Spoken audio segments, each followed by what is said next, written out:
تعداد زیادی از بچه‌های زیر 6 سال بدغذا هستند. بدغذایی و بهانه‌گیری در غذا دلایل مختلف روانشناختی، فیزیکی و محیطی داره. من میخوام تمام دلایل رو بررسی بکنم و انتهای ویدیو راهکار بگم خدمتتون. سلام، من ناهید حاج مقصودی هستم و اینجا همراز روانشناسی. امروز میخوایم در مورد موضوع بدغذایی و طیف بدغذایی در بچه‌ها صحبت بکنیم. آمارها میگه حدود 40% از بچه‌ها در طیف بدغذایی قرار دارن، یعنی کمی بیشتر یا بعضیاشون بسیار بدغذا هستن. تعریف بدغذایی این هست که بچه‌های ما محدودیت غذایی زیادی دارن، یعنی خیلی از طیف غذاها، طعم‌ها و بوها اونها رو اذیت میکنه یا نمیخورن، تمایلی به خوردن اونها ندارن. یا نشونش هم این هستش که معمولاً تایم نهار یا شام تو خونه ما تشنج هستش، یه تنشی هست و با دعوا و سر و صدا این تایم باید بگذره. علت‌های عرض کردم روانشناختی، محیطی و فیزیکی متعددی داره. یکی از مهمترین‌هاش احساسات بیش از حد ما والدین هست، یعنی بیش از حد روی موضوع غذا حساسیت داریم و این باعث میشه که بچه‌ها متوجه بشن ما توجه زیادی به این موضوع داریم و وارد یه چرخه معیوبی با ما بشن، یعنی کم کم باورشون میشه که بدغذا هستن. پس من و شما برامون خیلی مهمه که بچه ما این غذا رو تموم کرد یا نه، اندازه دیروز غذا رو خورد یا نه، هفته پیش این غذا رو چند لقمه خورده، الان چند لقمه داره میخوره. این حساسیت‌های بیش از حد که البته حتما از نگرانی ما والدین میاد، نگران خط رشدیشون هستیم، نگران وزن‌گیری و سلامتشون، اینکه چقدر ویتامین و مواد معدنی به بدن میرسه، ولی متاسفانه نتیجه عکس میده و اونها رو میندازیم توی لوپی یا چرخه معیوبی و اونها میرن تو گروه بچه‌های بدغذا. دومین علت که باعث میشه بچه‌ها بدغذا بشن مرحله طبیعی رشده، یعنی خیلی به طور طبیعی بچه‌ها از 2-2.5 سالگی به بعد تمایلشون به غذا خوردن کم میشه، انرژی کمتری هم بدن نیاز داره، ولی ما با حساسیت غذاییمون اونها رو وارد گروه بدغذاها میکنیم. موضوع بعدی هم این هستش که بچه‌ها به خاطر اون استقلالی که دارن در ذائقه هم میخوان تعیین بکنن برای خودشون و ما که یه سری غذاها، یه سری از بوها رو دوست ندارن، یه سری از طعم‌ها رو دوست ندارن، ولی ما بهشون اجازه این انتخاب رو نمیدیم. اگر این اجازه رو بدیم معمولاً به 2-3 تا انتخابگری محدود میشه، ولی چون ما حساس هستیم این مرحله رشدی هم که طبیعی هست میتونه تبدیل بشه به حساسیت غذایی و بچه‌ها بسیار بدغذا بشن. مورد بعدی که باعث بدغذایی بچه‌ها میشه حساسیت‌های حسی هست، یعنی بچه‌ها گاهی وقتا به خاطر حساسیت‌های بویایی بیشتری که دارن یا حساسیت‌های چشایی بیشتری که دارن سیگنال‌های بیشتری رو انگار دریافت میکنن و این باعث میشه که به بعضی از بوها یا طعم‌ها یا به بعضی از بافت غذاها حساس بشن. مثلا غذای ترد یا خشک رو دوست نداشته باشن، غذای نرم یا پوره مانند رو دوست نداشته باشن، غذای لزج اذیتشون بکنه. باز هم اگر ما اجازه بدیم بچه‌ها انتخابگری داشته باشن، یعنی 2-3 تا غذا رو محدود کنن و حساس نباشیم، میتونه به همینجا ختم بشه، ولی معمولا ما این اجازه رو نمیدیم و حساسیت‌های غذایی ما باعث میشه که بچه‌ها تو گروه بچه‌های بدغذا برن. در مورد بوها من به تجربه اینو متوجه شدم، اگر بچه شما حساسیت زیادی روی بوهای غذاها داره میتونه به خاطر عفونت سینوس یا مجاری تنفسی باشه. توسط یه متخصص ویزیت بشه بد نیست. و اینکه حساسیت‌های حسی و غذایی و محدودیت‌های غذایی بچه‌هایی که اختلال، بیماری یا سندروم دارن رو هم در نظر بگیریم. اونها هم نیاز هستش که ما این اجازه رو بهشون بدیم. مورد بعدی که باعث این میشه که بچه‌ها بدغذا بشن تجربه منفی یا ناخوشاینده. مثلا بچه یه دفعه غذا افتاده گلوش، حالت تهوع شدید پیدا کرده، یا اینکه به اصطلاح بدغذایی کرده، چند تا غذا رو با هم خورده و بعد استفراغ کرده و این اومدن مواد غذایی توی گلو و دهانش حس خیلی بدی بهش داده، احساس خفگی داشته، ترسیده و حالا برای چند وقت یکم بی اشتها میشه.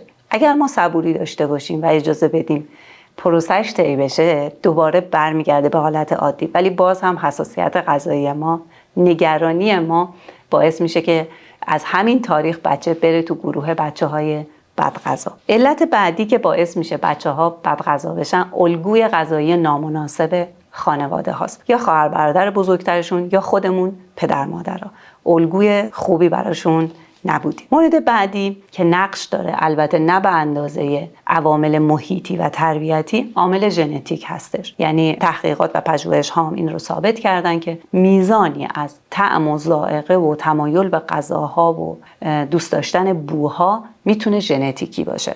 خیلی برای خودتون هم حتما واضح و مشخصه. مثلا میگیم خانواده ما ذائقه‌مون ترشی خور هستیم، خانواده همسرمون شیرینی خور هستن.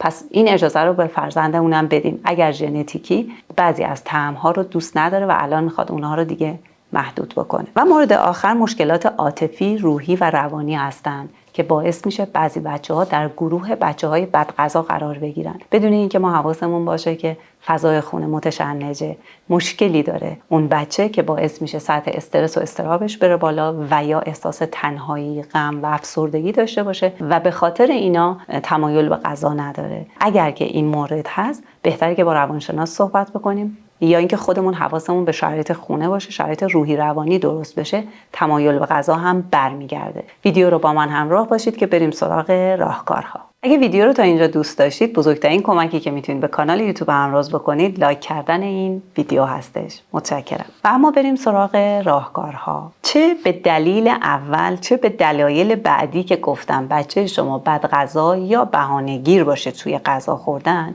این راهکارها بهتون کمک میکنه.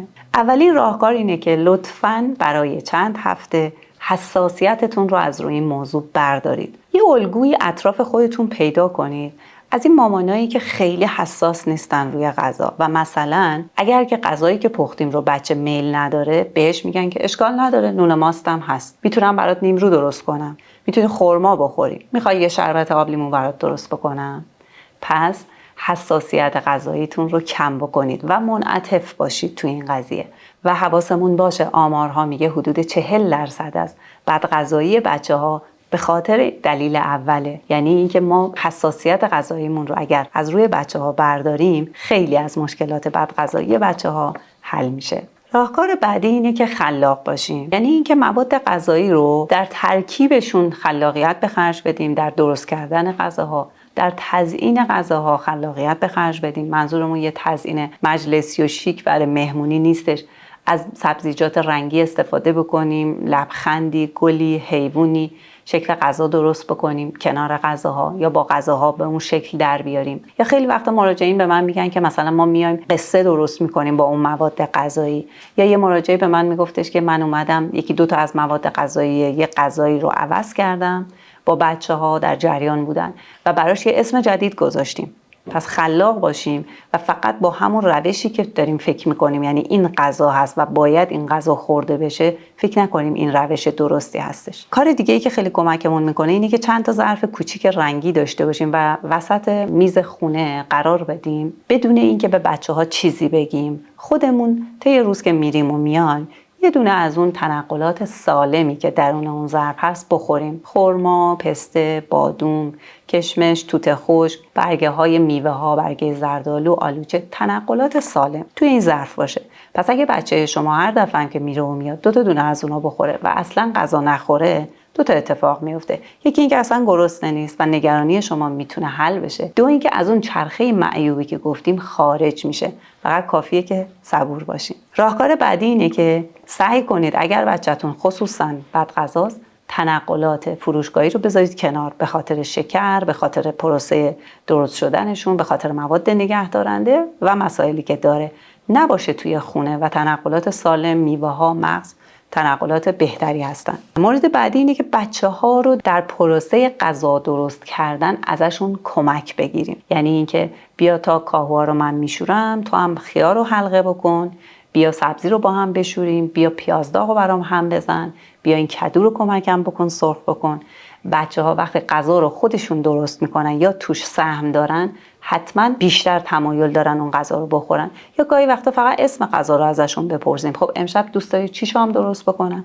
پس دخالت دادن بچه‌ها در پروسه غذا درست کردن. کار دیگه که خیلی کمک میکنه اینه که اون تایم غذا خوردن رو یه تایم شاد و صمیمی بذاریم. یه پروسه‌ای نباشه که برای بچه‌ها زجرآور باشه، انگار خیلی از خانواده‌ها غذا خوردن شده یه وظیفه، مسئولیت و باید انجام بشه. به عنوان یه لذت اصلا ازش یاد نمیشه و بچه‌ها تو این مسیر خیلی با اجبار دارن انگار یه کاری رو انجام میدن. میگم یه وظیفه‌ایه انگار. سعی کنیم این رو یه تغییری درش ایجاد بکنیم. و مورد بعدی اینه که گاهی وقتا امتحان بکنیم و به بچه بگیم که خب من برات 2-3 تا قاشق کشیدم، بخور، اگه دوست داری دوباره بهت میدم، یا 1-2 ساعت دیگه هر وقت میل داشتی بهت میدم. این اگر عادت بشه خوب نیست، چون ریزه‌خواری رو به بچه‌ها عادت میده و حالا متخصصین تغذیه میگن که اتفاق خوبی نیست. ولی برای بچه‌هایی که خیلی بد غذا هستن و برای شما مامان باباهایی که نگران هستید، میتونه بهتر از غذا نخوردن بچه‌ها باشه. و مورد آخرم اینه که صبور باشیم.